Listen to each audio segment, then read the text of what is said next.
It literally walked as it walked. It literally sounded as if... Stacy.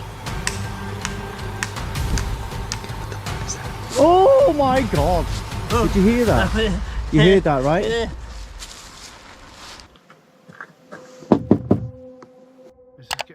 Shit, Joe! Shit!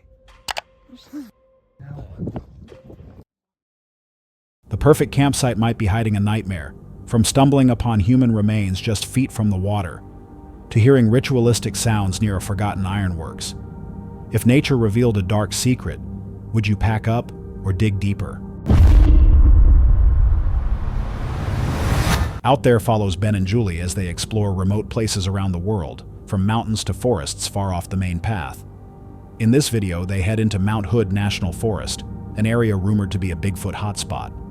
With just 24 hours and help from a Bigfoot hunter, they begin their search, unaware the forest might answer back. So how many Bigfoot hunts have you been on so far? This is my first one. Oh. They begin with the first step of their plan, tree knocking. One of the main ways people try to communicate with a Sasquatch, which is just taking a piece of wood and hitting trees. So we're gonna harvest our own little dead tree here to use as a knocking stick.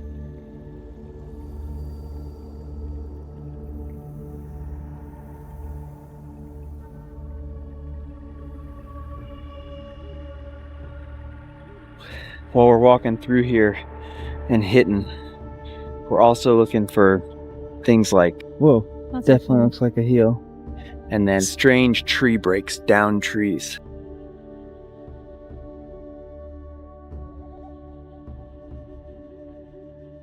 This method is commonly believed to be a way to communicate with Sasquatch by striking trees with a piece of wood, sometimes in patterns, to signal presence or provoke a response. To do this, they collect a small dead tree to use as a knocking stick and move deeper into the forest to begin sending signals. As they walk, they stay alert for physical signs in the area. They look for scat, possible footprints, and unusual tree breaks, details that seem out of place or difficult to explain through normal forest activity alone. Each step forward feels intentional, as they scan the environment for anything that might suggest something is nearby.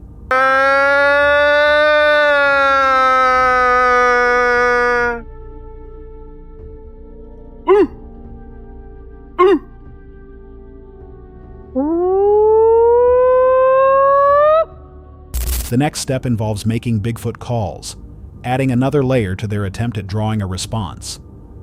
After spending more time hiking through the forest, something unexpected happens. A sound echoes through the trees, deep and guttural, standing apart from the usual noises of the surrounding wilderness. The sound feels unnatural compared to the ambient forest, leaving them unsure of its source.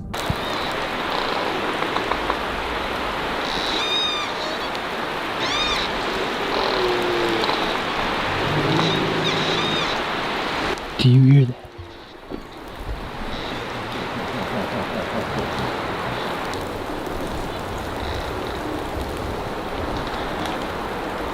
Oh my God. That was like a... Whoa, that was so weird. That was so weird. That sounded real. Well, this tree is kind of moaning, but that was a different sound. That sounded like a deep, guttural. That was wild. That was wild. I think the female. Eventually, they make their way back to their campsite, still processing what they heard and what it might mean. The source of the sound remains unclear, with some believing it came from wildlife reacting defensively, while others suspect something unfamiliar. If you heard it alone in the forest, would you investigate further or leave without looking back? Hold on a sec. If you're enjoying this so far, make sure to hit that subscribe button. Let's continue.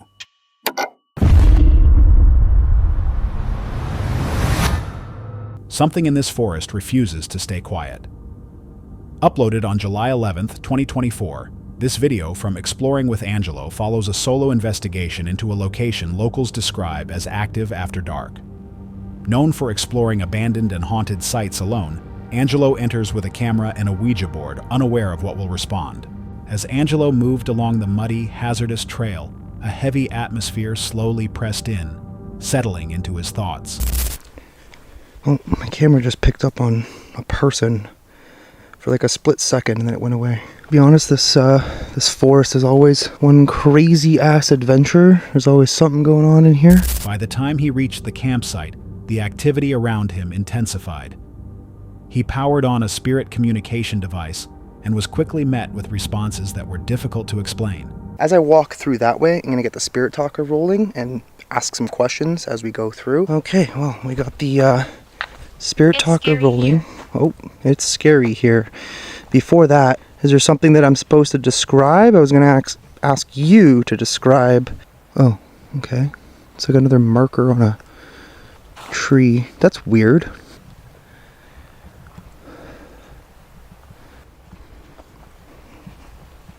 A newly marked symbol on a tree appeared nearby, adding another layer to the forest's growing mystery. Not long after, a loud sound echoed through the woods, unlike anything produced by animals.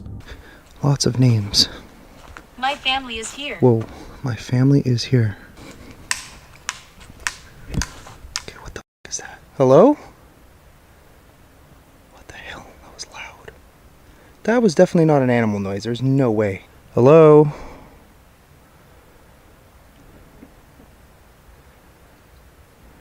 As he continued moving through the area, the device repeated names, each one increasing the tension, while the feeling of being watched from the darkness became harder to dismiss. What the hell? I was cremated. Something's moving. Who was cremated? Okay. Weird. Okay, now I just heard like a thump directly behind me. Anybody. What? Back at the campsite, Angelo began setting up his tent, but the mood shifted again. Doubt crept in as the forest grew quieter.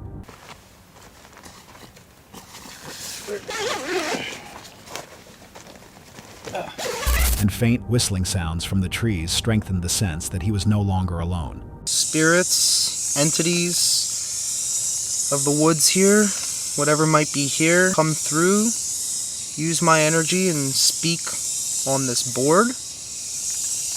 Edith. Is there anything here with me?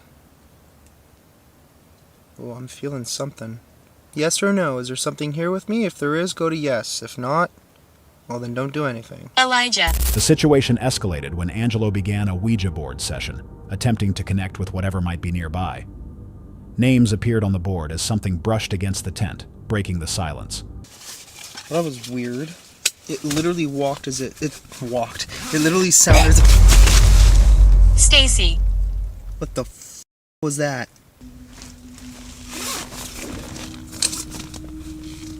Nope, no. That's... I don't know what the hell that was.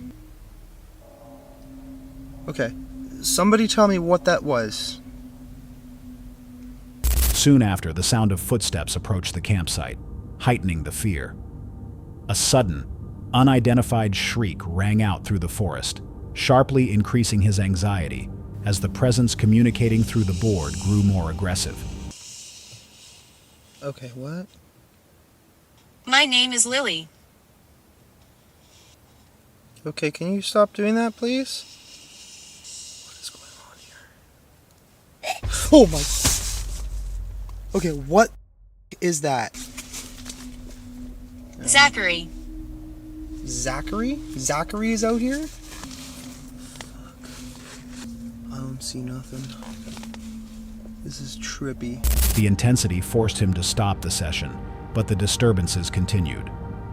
Hoping for clearer answers, Angelo switched to another communication method. The replies that followed were more direct and far more unsettling. The same disturbing sound returned, now close enough to suggest something was right beside him, even though nothing could be seen. Yes. Did whatever this group of people do the other day, did it conjure something even further? Live? Sounded almost like it said stop. Leave. Why do you want me to leave so bad? It sounded like it said don't. Well, I'm gonna look outside. Oh, what the f***? That was that sound again. What the fuck? What was that? Shortly after, movement near the campsite caught his attention, reinforcing repeated warnings to leave. Whoa, I just saw something. What in the f... Holy shit. No. I literally just saw somebody walk by. I don't know what that was. Who's out there? Something keeps warning me to leave, but I just saw. It looked like somebody walked right by. Shaking with fear, Angelo decided to pack up immediately, though exiting the area proved difficult. Shaking right now.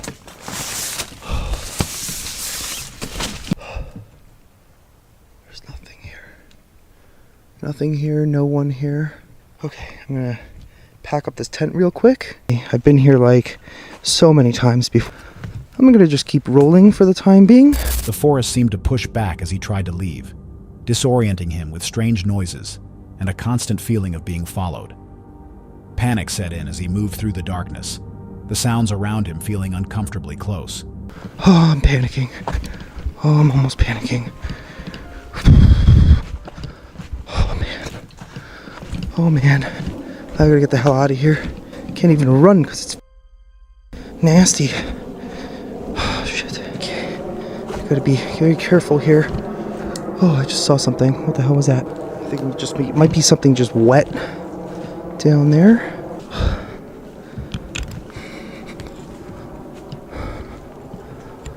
Okay. I just heard something. Something made a sound in my ear. What the f was that? Nope. Let's just go. Okay. Oh, that was freaky. He eventually reached the exit, shaken by one final unsettling noise that suggested whatever remained in the forest was hostile. After a series of disturbing events, Angelo chose not to return to the forest alone. Some viewers suggest fear and natural sounds played a role, while others believe something unexplained was present. Would you stay to find answers or leave right away?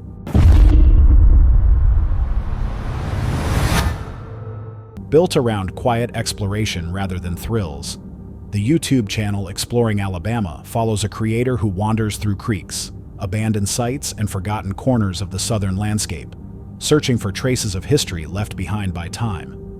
On Easter Sunday, he entered Talladega National Forest, expecting nothing more than a calm walk along a creek, letting the water guide the route. I drove up here to Chiaha to look for, well, I'm outside Chiaha State Park. I drove up here with the intentions of having a play date with this creek, but I left my boots in my dad's yard after cutting grass. There's only one thing to do, and that's get these incredible shoes and gorgeous legs wet. So it's not a city creek, so I'm okay with that. If it were a city creek, I would probably head the other direction. I did saturate myself with bug spray. What I want to know is, what is the largest animal in this creek? It's most likely going to be a snake. Wandering snapping turtle headed upstream. The video, uploaded on April 23rd, 2025, begins like many others, peaceful, routine, until the forest offers something it was never meant to reveal. For most of the journey, nothing unusual appears. He hikes along the creek, takes in the environment, and continues upstream. The outing feels calm and uneventful, until he notices something partially buried near the water's edge.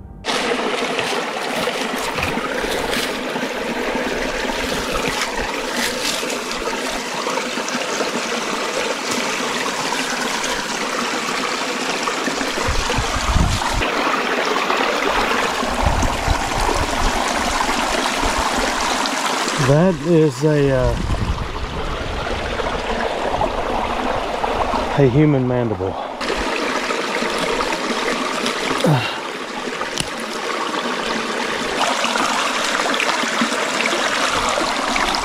Part of a human skull. You know, I pulled it out. This is how I pulled that out. I thought that was the points to a young buck. Deceased people, by their dental records, and we're all the way down to first, second bicuspid, cuspid, and the laterals. What to do? I mean, I know what to do. I'm just a long way from. I tell you, the biggest thing that's bothering me right now, and I mean this literally to the point of it kind of makes me want to cry, because somebody was looking for that person. What he uncovers is deeply unsettling. The object is identified as part of a human skull, specifically a mandible. Based on the dental structure, it is clear the remains are not from an animal. The realization immediately changes the tone of the trip. The discovery carries emotional weight. The thought that the remains belong to a real person, someone who may have been missed or searched for, becomes difficult to ignore. He leaves the forest, returns to his vehicle, and contacts local authorities. Police arrive and are led back to the exact location of the find. Nearby, they observe scattered trash and signs of past human presence, suggesting the remains may have traveled from another area along the creek. So like I say, I didn't dig anymore. This was right here. There's more stuff up there. How far? You know, it's on up around the corner and everything, and a little bit of trash. But so now we're walking back to the campsite where I found the wooden spoon and the garbage. Yeah, it's not far up around this corner.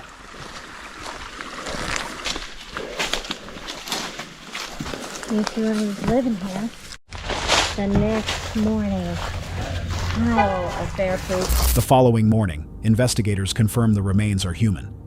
Police also share a possible explanation. Years earlier, a cult operating in the region reportedly ended in violence after a leadership dispute.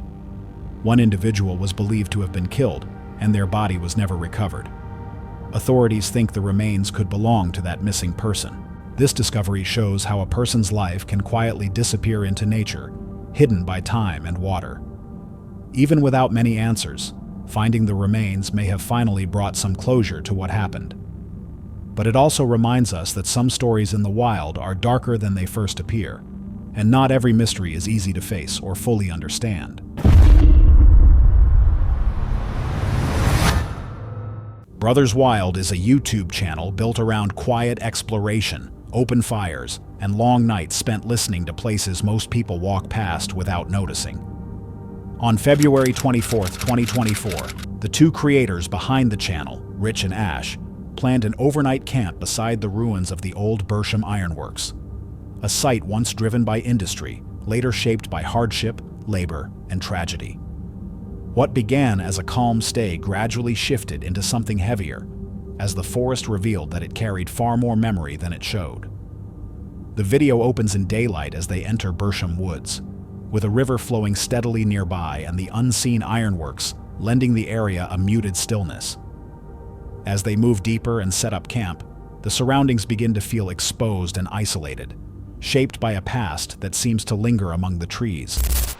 At the moment I'm feeling fairly calm, a little bit eerie, but yeah. We heard some whistling earlier on, no one was around. Maybe someone was whistling a dog walker, it could have been. But yeah, apart from that, nothing. But the last time we were up here, I heard somebody behind me walking. When I turned round, nobody was there. So we've come back here in hope to do a read-in later on and try and make contact with anyone, or any lost soul or energy, whatever you want to believe it is. The forest feels quiet, but uneasy, as if something familiar yet unseen remains close. As darkness settles over the ironworks, the history of the land weighs more heavily on the atmosphere. The initial calm does not last. An unexplained sound cuts through the woods, shifting the mood from peaceful to alert. Yeah, we're just starting to get the fire going now as well. What was that? That wasn't me. Did you hear something? Yeah, this was high. We're just starting to get the fire going now as well. There's no one around. That was weird. That was really loud. Yeah, there's nobody. What the hell? The noise feels out of place, and the sense of being watched begins to grow as night fully takes hold. A paranormal reading setup is carried away from camp and placed carefully among roots and fallen branches. Right, put the reader there. I'm going to put a gap ball in there, so it definitely can't move. I'm going to put one... Ooh, can we stick one in here? Yeah, there we go. One there, so it can't move. And I'll put another one just over here. No, is it going to roll? It's going to roll. I'll put it there by that tree. Devices are positioned securely, lights are dimmed, and the forest falls into deeper silence. Let me just get my other torch on, Rich. What was that? Oh my God! Did you hear that? You heard that, right? Did you hear that? Yeah, that was loud. I'm trying not to freak out now. What's that? That sounds like screaming and moaning, yeah. I hear a humming. I hear a humming. Soon after, layered sounds begin to emerge, distant, unclear, and slowly becoming more defined. The noise carries depth and movement, creating the impression that something unseen is drawing closer. Wow, what is that? Let's turn my lights off for a minute.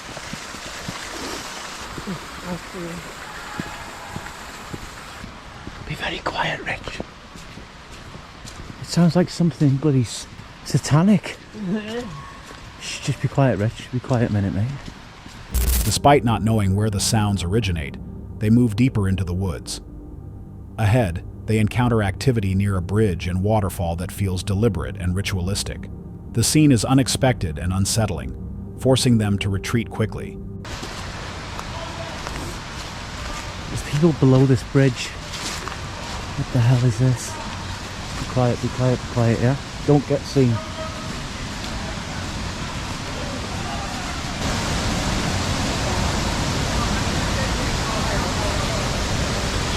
Don't get seen, don't get seen. Some sort of ritual things going on right now. They got people in the waterfall naked. They're all fucking naked. Oh my God. Right, let's go. Let's get out of here, mate. Oh my God.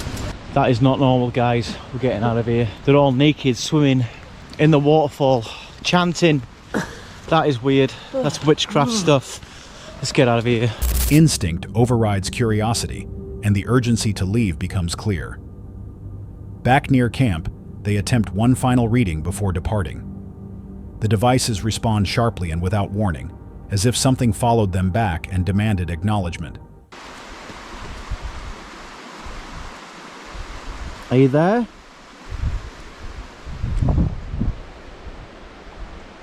Whoa! Okay. Okay. Oh, you don't want us to leave tonight. You don't want us to leave tonight. Okay, go red. Please go red. That was crazy. Just as I was going to turn the camera off. I was just about to turn the camera off. Go to red again, please. Go to red again. Can you go to red again? One more time. Once. Oh my God! Moments later, the activity fades. The forest becomes unnaturally quiet once again. Yes. Yes. Yes. Oh my.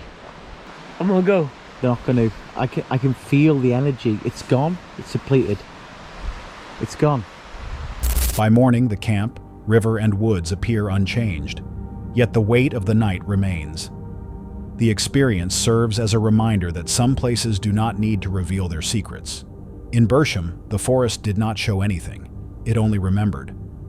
Some believe these events reflect environmental sounds, history, and heightened awareness, while others feel the land itself holds something unresolved. If you were there, would you trust logic or leave before night returned? The Bell Explorers are a duo known for exploring abandoned structures, haunted forests, and locations tied to unsettling histories. Their videos focus on nighttime investigations and places that many believe still hold echoes of the past. Some of their content has gained attention for creating genuinely chilling moments. In this video, they return to the Screaming Woods in Pluckley, Kent, an area often described as one of the most haunted locations in the United Kingdom. Locals have long spoken about shadowy figures, strange whispers, and sudden screams said to move through the trees after dark. Hi guys, we're back at Pluckley Wood.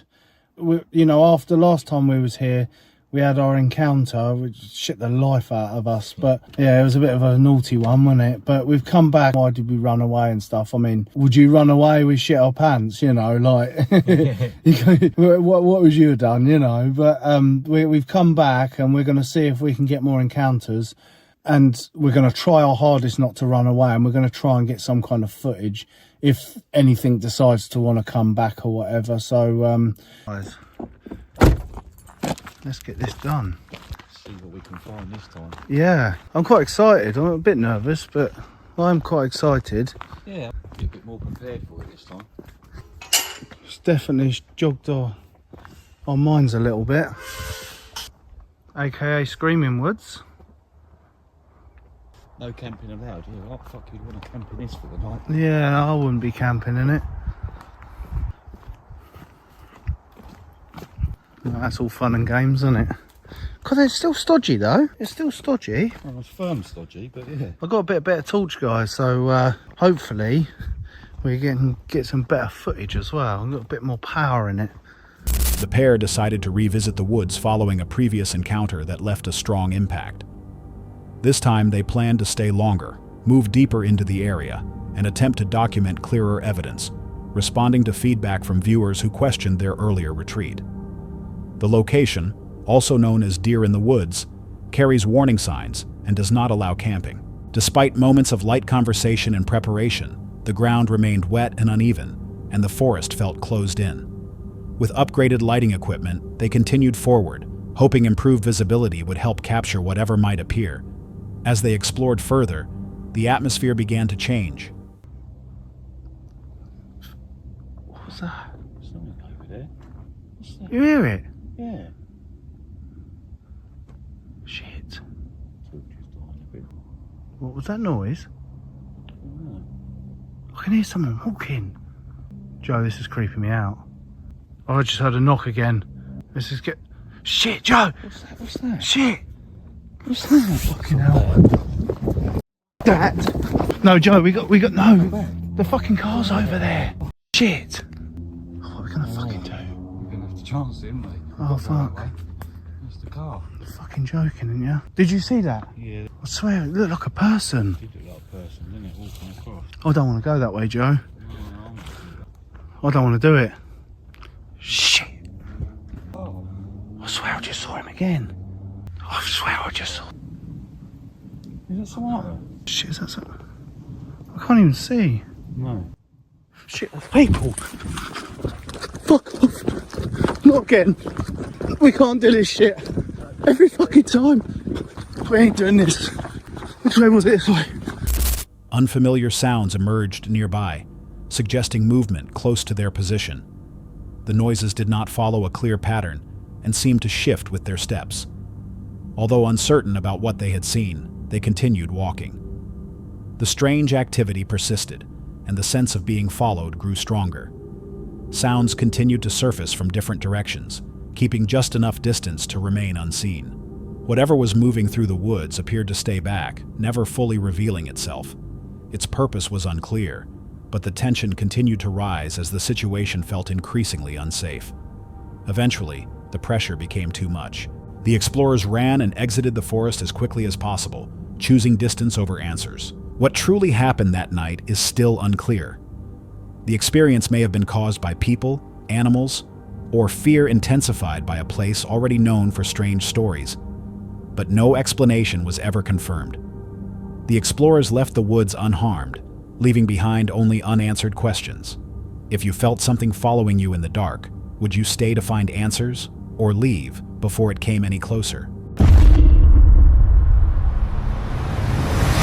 This case comes from Sam Bradshaw, the creator behind a self-titled YouTube channel, where he documents his early steps into outdoor exploration.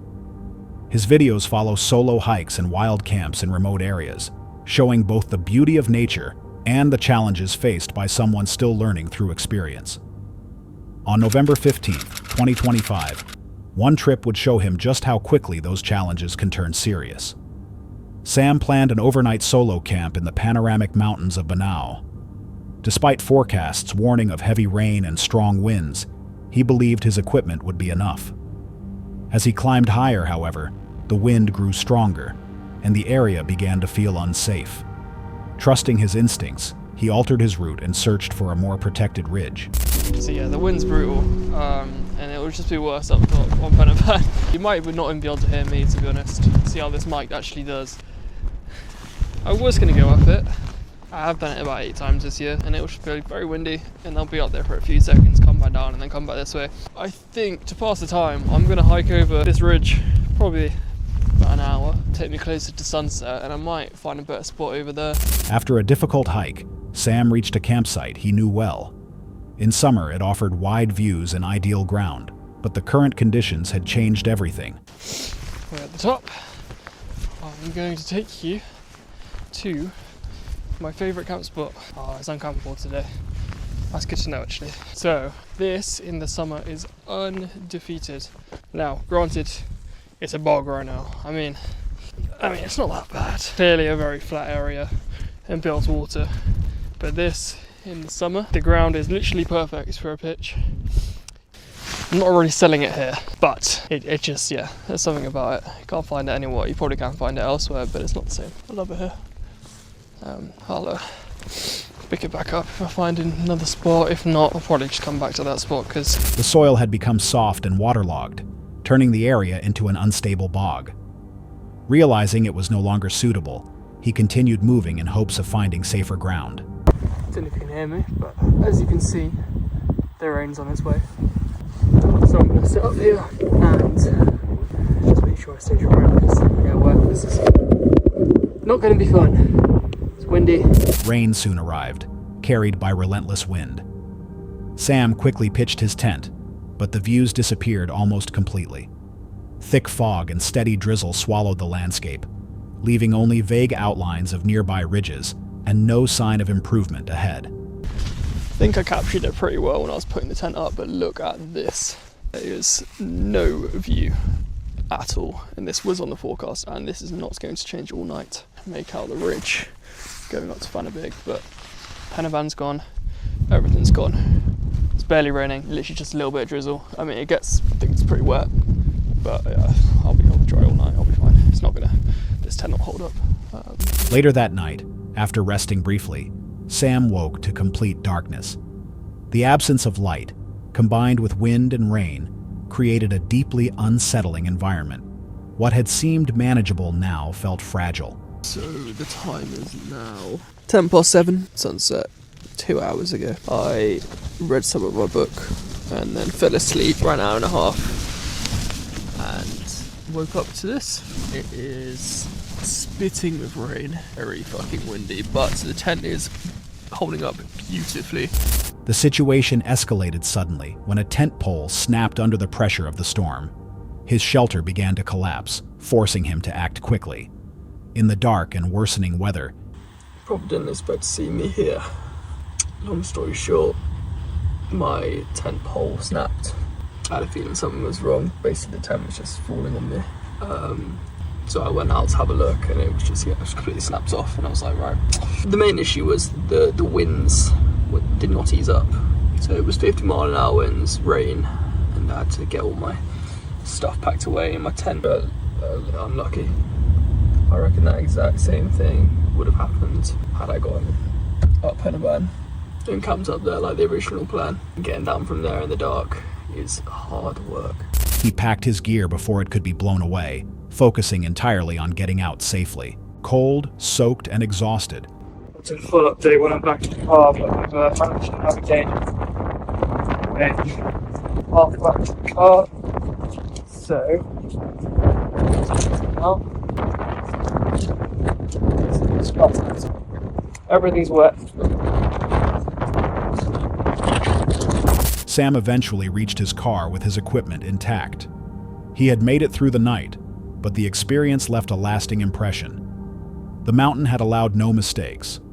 Some see this as a lesson in how fast weather can change in the mountains, while others focus on the risks of pushing on when conditions feel wrong. If you were in his place, would you trust your gear or leave at the first warning sign?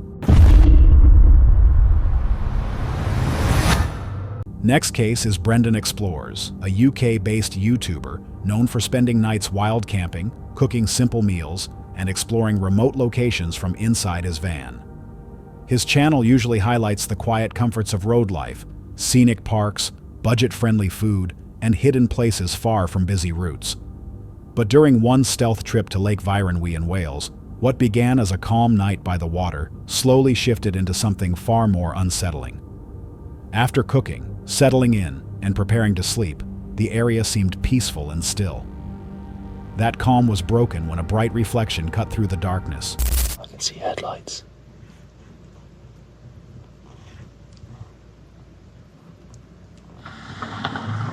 A vehicle approached, slowed, and then stopped nearby, introducing an unexpected presence into the quiet surroundings. Moments later, heavy footsteps could be heard moving around the van.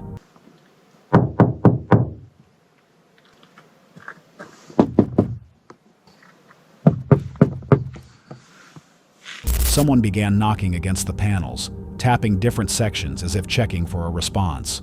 No words were spoken, and no explanation followed. Brendan remained motionless, choosing not to react. Soon after, the figure disappeared without warning.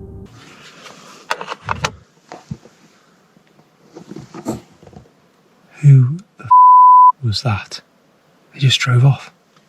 Didn't shout anything, didn't ask if anyone's in here. Gave a couple knocks, shone the light in, and drove off. Shit. I thought someone would come back then, Jesus. What do I do? What do I do? The situation did not end there. Hours later, around 3:30 in the morning, another vehicle arrived. This time, a van. Although this footage was not shown, the vehicle remained parked for nearly 15 minutes with its engine running and headlights fixed directly on Brendan's window. No one exited the vehicle, and no sound was made. Brendan stayed frozen in place, unsure whether moving would make things worse. When the van finally left, dawn was less than an hour away. Well, that's one hell of a wake-up I've ever had one. Oh, jeez. He managed only brief moments of rest, his thoughts replaying the footsteps, the knocks, and the blinding lights again and again. What caused the disturbance is still unknown. It may have been people trying to scare him away, or something more threatening. What began as a quiet lakeside stop became a disturbing lesson in isolation. If this happened to you, would you stay still or leave as soon as you could? That's all for tonight's video. Which encounter gave you chills? Let us know in the comments below. Got your own experience? We want to hear it.